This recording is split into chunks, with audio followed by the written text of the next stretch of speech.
This is Bare Bones with Jessy and B. I'm Jessy. And I'm B. And today we're talking about all things queer. It's the Queersode. Really original. I like it. Yeah, me too. Okay, yay, Team Rainbows. Yeah. So we're just going to talk a little bit about, our coming out to our families and, the support we did or did not receive. And we're going to talk a little bit about, how I kind of morphed into my true identity and your fluidity and where we're at now. And where we're at now. Mm-hmm. Cool. All right. So you want to start? How did you come out?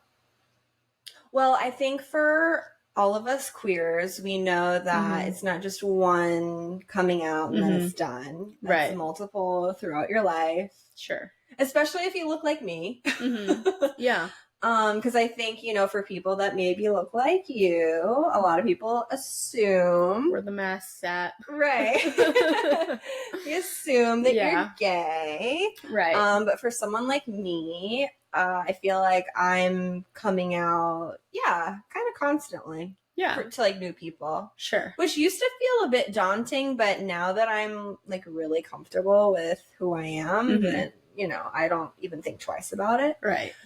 But initially, so my first coming out was when I was 15 or 16. Maybe I was 16. Yeah. And I had a really distinct crush on a girl at school. And I had crushes on girls before, but it didn't really register to me that I was crushing on them. Yeah. But this was very obvious, and I remember the first day of journalism class, she came in and she had this hat on. Aww. And she had this flannel shirt on. You're like, yay! Yeah, it was just oh my God, I have never felt this level of attraction to anyone else. Yeah. Honestly. It was glaring in the face. So, needless to say, things progressed. We used to make out in the journalism closet, and I was literally in the closet. And then I felt it was maybe important to tell my mom. Yeah. And so I told my mom. I came out as bisexual at that time. I don't identify as that anymore, but that was the language that I had that fit when I was 16. And my mom is a super loving, accepting, warm person. And I don't think that she really understood me at the time and understood where I was at. It was also just a different level of consciousness. So this is just no shade to my mom. But I did experience, phrases I think that this is just a phase. And, it wasn't a rejection or anything, outright, unfortunately, some of our other, queer family, they get ostracized and, kicked out of their homes. It wasn't anything like that. It was just oh, this is a phase, kind of dismissive. Right. Okay, this is cute for now. Yeah. So I didn't talk about it. After that, I didn't talk about it with my family. Yeah. What was yours like? Your first coming out? My first coming out, I came out to my sister. I don't know. Shout out Lauren. Yeah, shout out to Lauren. You're so cool. Okay. She's your biggest fan. I don't know. I think we've always been very attuned to each other. Even sometimes when I don't realize it, but looking back, I'm I remember us both reaching out to each other and being oh my God, I need to tell you something. We need to talk. And she was oh my God, I need to talk to you too. And we went to our favorite Mexican restaurant and we essentially came out to each other. So that was really special. When I came out to my mom, it was just no surprise. It wasn't a shock, It was just kind of okay, yeah, I knew what you were gonna say before you even said it, So that was when I was 15, 16, around the same age. Did you come out as a lesbian or what? Yeah. Okay. Yeah. Okay. Yeah, I did. And then when I was 18, I had joined, the military like right after high school. And that was like the first time I'd really been like exposed to like a gay community. I was so sheltered, like that. And, like I grew up in just like the boonies of Virginia. Like I don't recall ever meeting a gay person in like my life. So then I was like, a part of this community, and I almost had like a second coming out, and I was like, wait, I'm like really gay. And I didn't like realize it, but everyone else did. And then when I came out to like my friends, they were like, baby, we knew. They were like, we knew, we like you, but you had to come out in your own time. You had to figure it out, completely, fully. So yeah, and then I didn't really have much of a relationship with my dad, my biological dad. So when I came, I didn't really come out to him, or like my stepmom. I was like friends with them on Facebook, and then when I got into a relationship, I like changed my relationship status, and that's how they essentially found out. I didn't really feel like I owed a coming out to them. But that was met with like a lot of there was no support. There was like a lot of kind of like a banishment, like, you're going to hell. It was like fire and brimstone, yeah, just asking me things like, well, have you even like tried to date men, like things like that. And it was just like, so obviously like there's just there was no support there at that time. Such a contrast to your mom. Oh yeah, like night and day. Yeah. I'm like, it's like in the moment it was very hurtful to me, but like now I'm just kind of like, dude, how did you not know? Like I played with G.I. Joes. All I wore were cargo pants. Dead giveaway. And plaid, dude. Like, what do you mean? This is a surprise. I was totally like flaming since I was like 5. Oh my god, that's so cute. So this little Gaby running around, man. So well, yeah, I mean, I think, like we were talking about, you just don't come out once. And so like I didn't talk about really my sexuality really with anyone, after that time in high school. And then in college, I had like my first serious girlfriend. And, I told my family, and then, everyone was supportive. My mom didn't say anything about a phase. Like my brother was super cool about it. I remember him saying something like, oh, cool. Like, we like the same things. Like, that's cool. You know, like he was just, how Jake is. He's very chill. Sweetie pie. and then my sister had found out. I have a half sister who has not always been in my life. I met her for the first time when I was 8. And, she lived in a different state. And, I would talk to her like on and off. But I remember like she had found out probably from my dad, because I was speaking with him at the time. Yeah. And I didn't hear directly from her, but I heard like through the grapevine of the family that, and she's super religious, that she felt really sad for me. Yeah. And she was just really, really sad about the whole thing. And, at that point in time, I was super hurt, but then that just manifested in like so much anger and animosity. And I just totally cut her out. It wasn't a huge loss for me because we weren't really close to begin with. But I do remember looking up to her, when I was younger, and she's really pretty, and she has like blonde hair and blue eyes. And I don't know, it was just even like coming from, so this is like a different thing about my identity too. I feel like a lot of people can't tell that I'm queer. And then the other thing about my identity is that my mom is Black and Mexican and my dad is white. And I'm pretty like white passing. And so a lot of people can't really tell that I'm mixed. Right. Some people can, but for the majority of my life, not really. And so I feel like I had a lot of internalized like shame and judgments about my hair and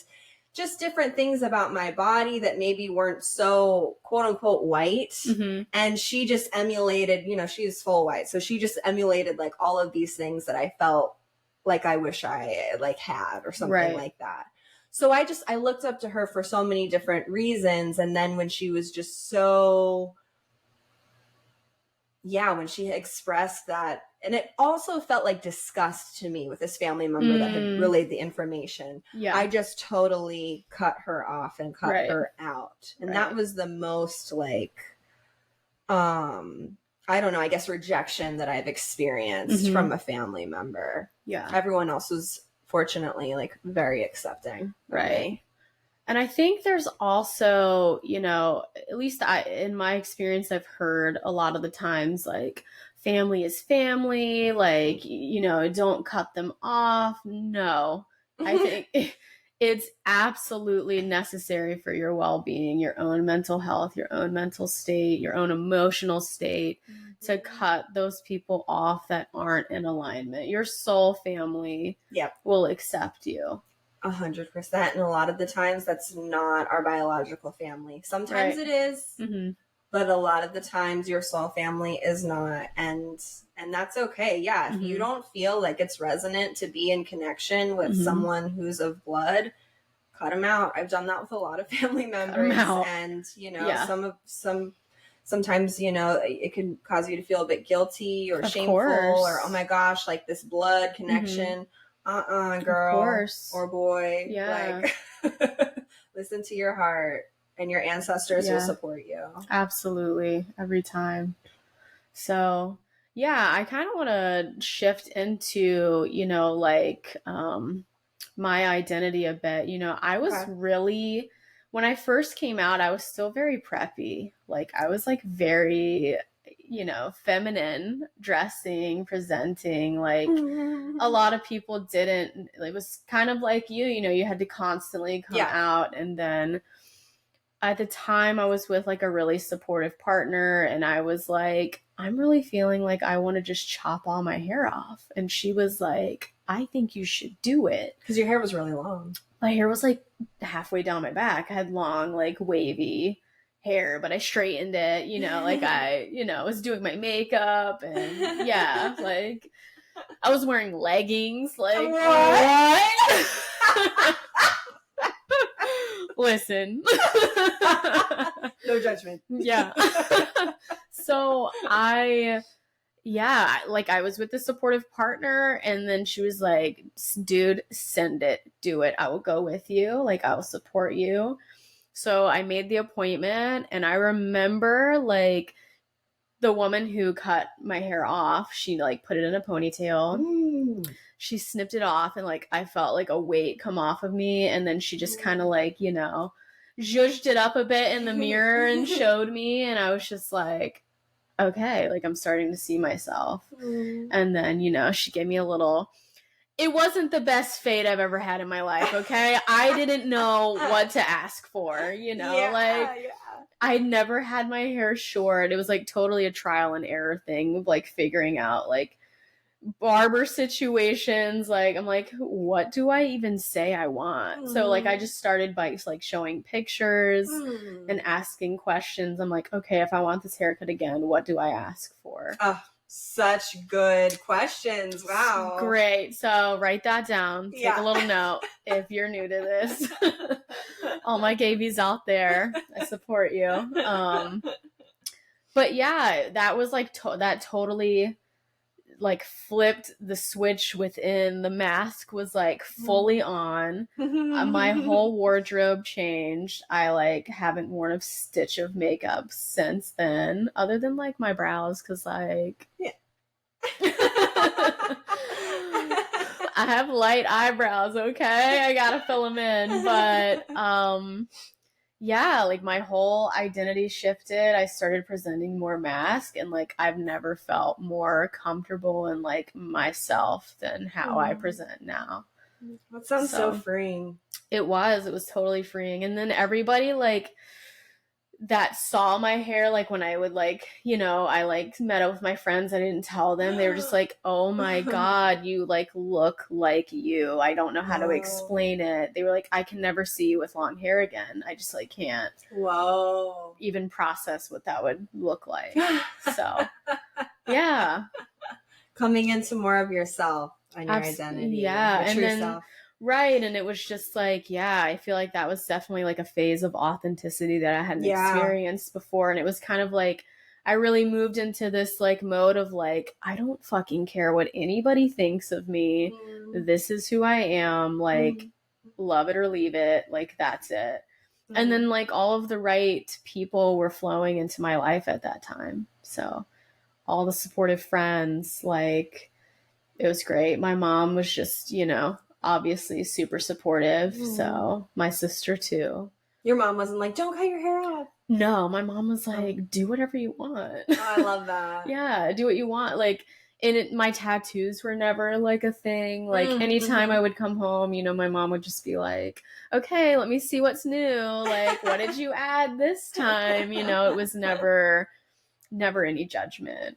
You know, she could really see that I was like thriving being myself. So why would she want to take away from that? Right. You know, she trusted in your own autonomy and your own like decision making for yourself. And that's, I think, really, really powerful. And I want to emulate that. Absolutely. As a parent. Yeah. Someday. Me too. Me too. So, and I guess, you know, since we're already on the subject of like me kind of like coming into like a more mask identity, you know, this was 2019. I had like full top surgery, and that was a decision. What? I didn't know you were going to talk about this. I'm here for it, baby. Let's go. Yeah. I mean, it was a decision that had taken me many, many years to come to.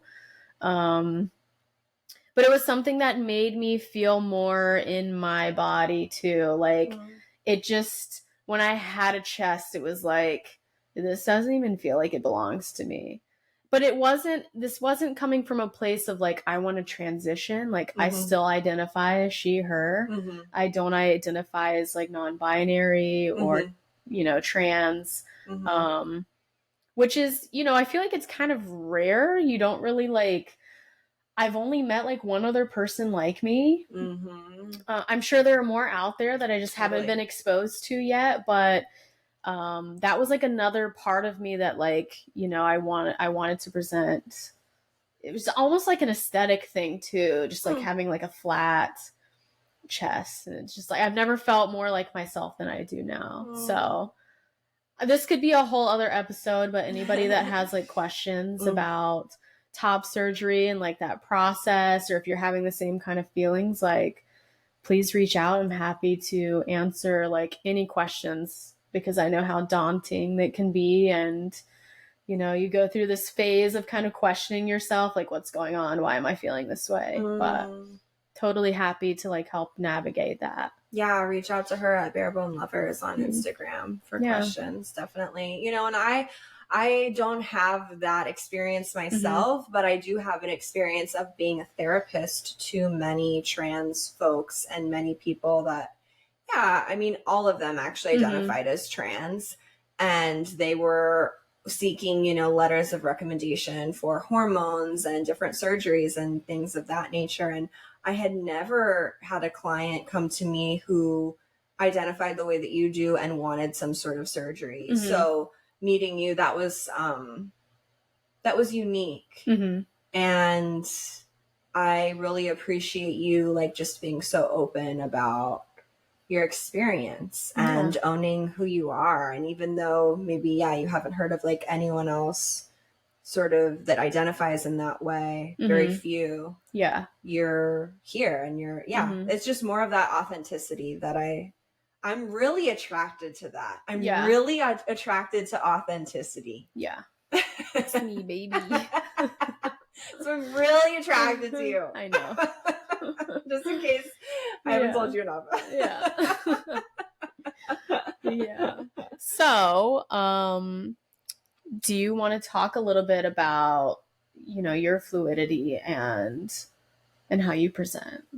Yeah. Well, like I said, I came out as bisexual, and I feel like that's super limiting for me because my sexual attraction just is to pretty much, any sort of person, any gender identity. So I feel like bisexual, just encompasses like men and women, like biological men and women, but like I'm attracted to trans folks. So yeah, so and I know that there's probably a word for that, like pansexual, but that doesn't resonate with me either. So I just call myself fluid. I'm also in this era where I'm like, I don't really like identities. I don't really like labels. For me, they were super helpful a few years ago for me, but now I'm just like, I'm just B. Right.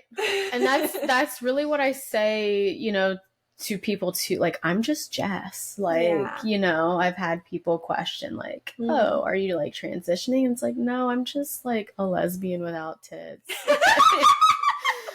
It's just me, man. Like, that's just who I am. I love that. Yeah. And while we're on the topic, I'm going to talk about something that I don't ever talk about. Okay. I feel like I've been around a lot of females, a lot of women, and I always hear like women empowerment and I love being a woman and all of these things, girl power. I'm not trans. I also don't feel like so connected to having a female identity. Right. I think I have more of a connection to being a woman than a man. Like I don't feel resonant with either. Yeah. Like I kind of just feel like I'm a human and I'm feminine presenting and I love to express femininity, but I also like, have like my tomboy days and that sort of thing. So like, I don't know. And I don't even know what that is, or I don't think that I need to identify it or label it, but I think that that's important to throw out in this conversation. Absolutely. I think you're a good balance of like masculine and feminine, as am I.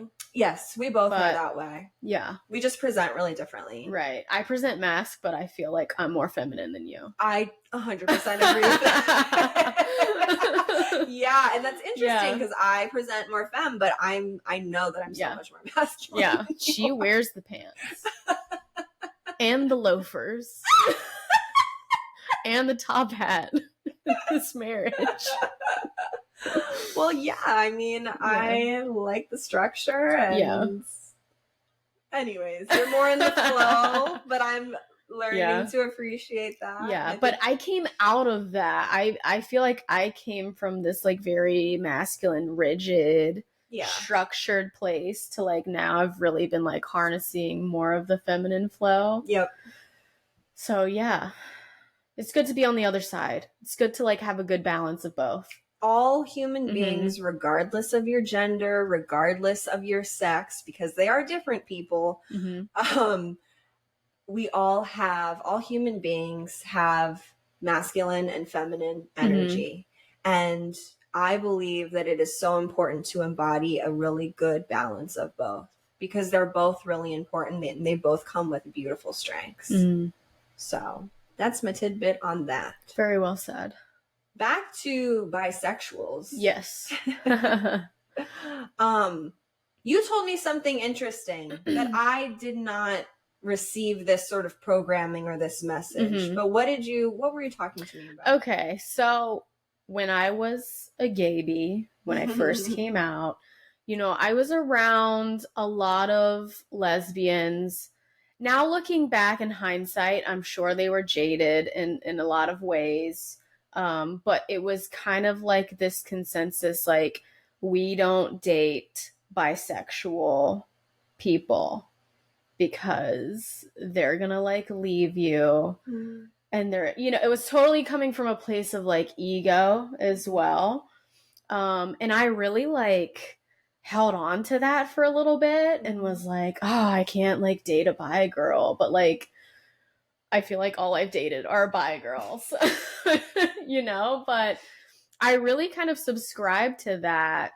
And in hindsight, I look back and, I feel like I put pressure on these people that I've dated in the past and like really like kind of force them to like be in this box and like, oh, you're dating me, so like you can only identify in this way. And that was like so wrong, you know, but that was totally coming from my ego, was not coming from, you know, my heart. And, you know, why I wouldn't want anybody to try to put me in a box. So, you know, I grew out of that. I shifted that whole mentality and was, you know, I also shifted like away from those friendships as well. And I was like, wait a minute, like this, I started thinking for myself and was like, this is really a closed-minded thing. Like, this is so closed-minded. Like, we preach about being open-minded and accepting of people. How are we going to not be accepting of people within our own community?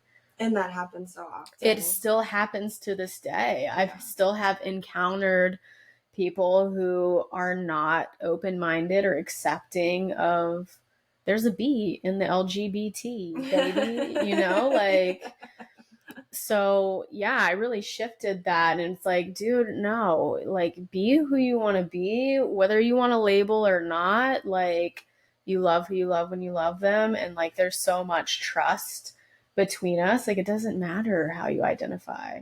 I also know from my younger days as well, like I didn't have that trust in my partners that I was with. So I was always, I felt like I was always in this kind of like fight or flight, you know, like, are you going to leave me? You know, and what was the fear? Are you going to leave me for a man? Yeah. Okay. Yeah. Because that would totally just, you know, ruin your ego. That would totally just be a bruise, a punch right to it. But it's honestly, when you really think about it, it's just kind of like, no, I'm just kind of happy for them, you know? Like, we just weren't a match and like they found someone else. It doesn't really matter the gender. No. Like, it really doesn't. We're all human. I had, you know, when I've dated lesbians, I received that, like, them wanting to put me in this box of, well, you're a lesbian and like I don't like men, so like, you know, you need to be a lesbian. And like I had convinced myself for like a few years that I was a lesbian. Yeah. And I had totally tried to shut down my attraction to men or anyone else because I was so ashamed and so worried that my partner wouldn't accept me. Right. And then after that relationship, you know, that turned back on and I was like, I gotta be myself. Yeah. You know, like this is not truly encompassing, this identity is not truly encompassing me, you know, as a person. So yeah, I've been on the other end of that. Yeah.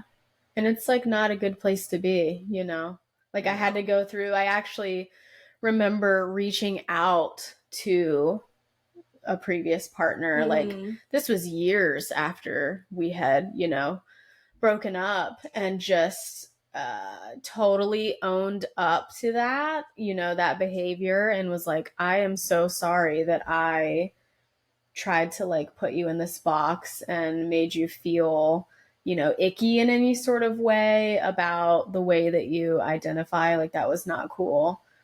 And it was like so well received. Like I feel like, you know, she was like, oh my, I don't think she was really expecting that at all. But, you know, I had grown, I had shifted so much of these programs that were in me for a long time. So that's sweet of you. I know. You're so sweet, C's. I know. Yeah, so this is like a message to people out there that may be like struggling with their identity or within the context of your relationship, how you identify. Like, be true to yourself. Go back to your intuition and who you know yourself to be. Like, and own that. Don't let anyone else suppress parts of you ever. That is giving away your power.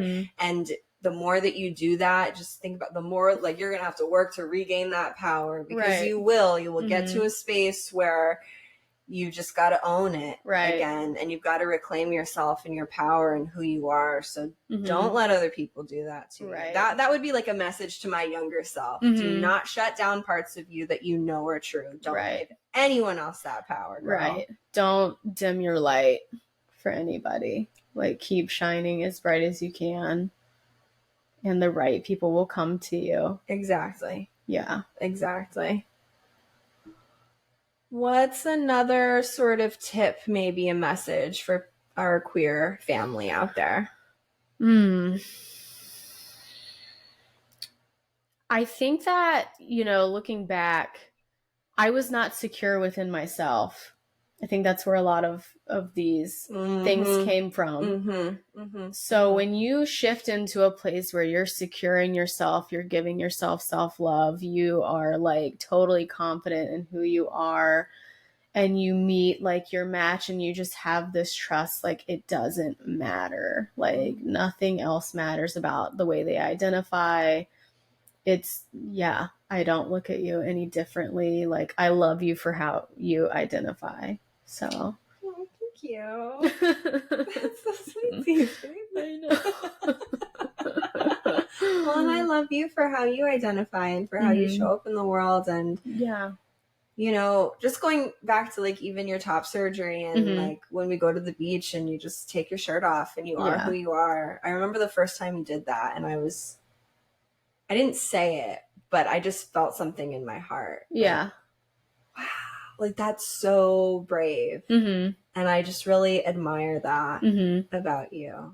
Well, it's funny that you say that too, because, I've had other masks friends before, and like we've had these conversations where it's been like, I don't know. I always have like an epiphany every once in a while, and I'm like, wow, guys, like we're actually really brave for how we decide to go against like the norm and present ourselves in a way that like we feel comfortable, that like society doesn't always recognize, or they kind of want to like shut us down, or like we're the weirdos, but I was like, we're like really brave to just kind of walk around and be ourselves, like 100%. like a lot of people don't have this experience. So it's also like really, not only is it brave, but it's really powerful to like just be who you are. Yeah. And so, for everyone listening, you are totally not alone. We love you. We see you. We support you. We honor you. Even if you don't know how you identify, even if you're like questioning, am I this? Am I that? Like, that's okay. Trust your journey, trust your process. And you don't have to have all the answers right now. And identities shift and evolve over time. I identified one way and now it's like something totally different. Maybe in 10 years, it'll be something different than it is now. And that's okay. Like, trust that process. Absolutely. Love that. Beautiful. So that's wraps it up for our Queersode, baby. We did it. Like we said, please reach out. Like if you have any questions about anything we've gone over, I'm sure we could, have 20 more episodes on this subject, more to come. So yeah, we're more than happy. We're open. I'm very open with, my identity, how I present. So I'm happy to help anybody navigate through their journey. Awesome. Yeah. So find us on Instagram and Patreon and YouTube at Barebone Lovers. And you can stream this podcast on Apple, Spotify, and YouTube. All right. We'll see you next week.